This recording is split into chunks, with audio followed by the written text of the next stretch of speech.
afternoon, Rochelle. Good afternoon, ma'am. Okay, Rochelle, can you tell me about yourself? Yes, ma'am. I'm Rochial Tayaban. I'm 25 years old, married, and have two kids. Okay, I have a few questions for you to answer. So Yes, let's start. ma'am. Why do you want to work as a maid? I want to work a maid to.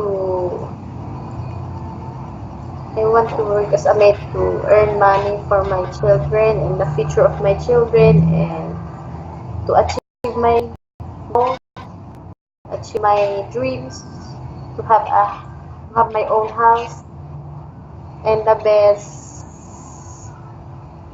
education of the children. Why you choose Malaysia when there is a lot of other country? Because it is near in the Philippines. How are you qualified for this job? Because I'm hardworking mother. May I know what your educational level is? My educational level is college level, ma'am. Are you a graduate or undergraduate? Undergraduate, madam. What was your recent working experience? A housemaid, ma'am. Have you worked abroad before? No, ma'am. Do you have experience of taking care of baby? Yes, ma'am. Whose baby are you taking care of? My two kids, ma'am. How about elderly? None, ma'am. Do you have any other special skills? None, ma'am. Are you willing to learn new skills? Yes, ma'am. Are you willing to work with a family where the mother-in-law or any relatives stay together? Yes, ma'am. Currently, are you still working now? None, ma'am. Do No, you know ma'am. how to cook? Yes, ma'am. What sort of food can you cook? Filipino food. Are you aware that you will have to do washing, cleaning, ironing, and cooking? Yes, ma'am. From all the house chores that I mentioned to you, which do you like most? I love cooking and gardening.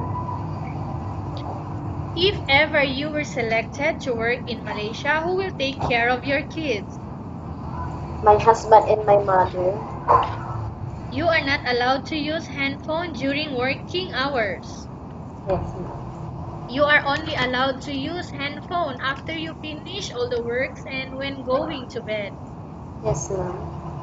You are strictly needed to surrender the handphone to your employer in the morning and your employer will return back to you once you're going to bed. Yes, ma'am. If ever your employer finds that you're using your handphone and it's affected your work performance, your employer will confiscate your handphone and you are not allowed to hold it anymore. Yes, ma'am. Instead, your employer will allow you to call to your family 3 times in a month. You only allowed to bring normal phone and you are not allowed to bring smartphone. Are you Yes. agreed for the terms and condition? Yes, ma'am. Are you agreed to the rules and regulation for the handphone? Yes, ma'am. How many years is the contract as you agreed and understands? 2 years, ma'am. Can you describe for me your attitude? I am a respectful person and I'm hardworking and I'm a honest person, ma'am. How can you assure to us that you will work hard in Malaysia? I will do my best. I will do my job. How can you assure to us that you will work hard in Malaysia? What is I our assurance that you will do your job here in Malaysia? I will be I will do my best, ma'am. Okay. Assurance is for you to finish the 2 years Finish my contract. 2 years. I will finish my contract. Can you promise not to use the telephone without the permission of your employer? Yes, ma'am. Can you promise not to put on makeup but to dress properly while work? Yes, ma'am. Can you promise not to ask for advance salary from your employer under any circumstances? Yes, ma'am. Do you really understand of the rules and regulation of the agency? Yes, ma'am. Do you pay any placement fee for you to come to Malaysia to work as a maid? No, ma'am. Do you have any history of sickness, breast cancer, or any other illness? None, ma'am. Do you suffer from any skin diseases, allergies, or physical defect? None, ma'am. Have you suffered from any serious illness? None, ma'am. Do you smoke? No, ma'am. Have you undergone any operation before? None, ma'am. Are you medically fit or are you fit to work? Yes, ma'am. Are you in any medication right now? None, ma'am. Are you allergic with any food? None, ma'am. Are you prepared to work for the employer of different races? Pardon, ma'am? Are you prepared to work for the employer Ah, of different races? yes, ma'am. Are you prepared to eat the type of food taken or given by your employer? Yes, ma'am. Are you afraid of being left alone in the house? No, ma'am. Are you afraid of dogs or other pets? No, ma'am. Can you promise to work according to instruction from your employer? Yes, ma'am. Do you have any family members working in abroad? Yes, ma'am. Again, Yes, ma'am. which country was that? Hong Kong and Singapore.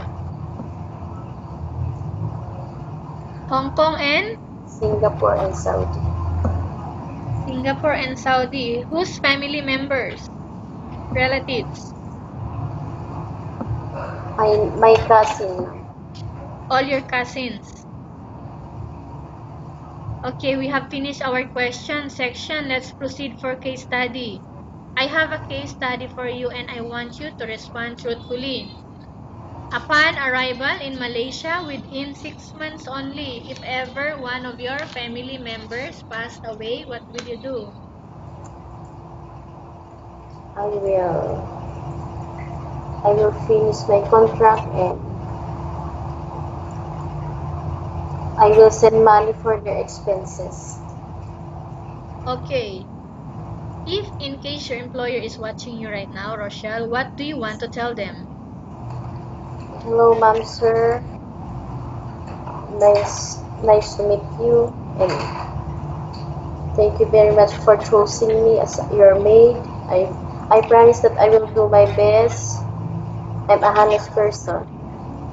Okay, tell us about yourself again. I'm Rochial Tayaban.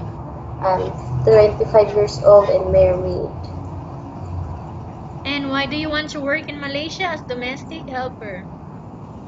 I want to work as a domestic helper in Malaysia so that I will earn money and Okay, thank you very much, Rochelle. We will update to your agency if there is any selection made by the employer. yes, ma'am.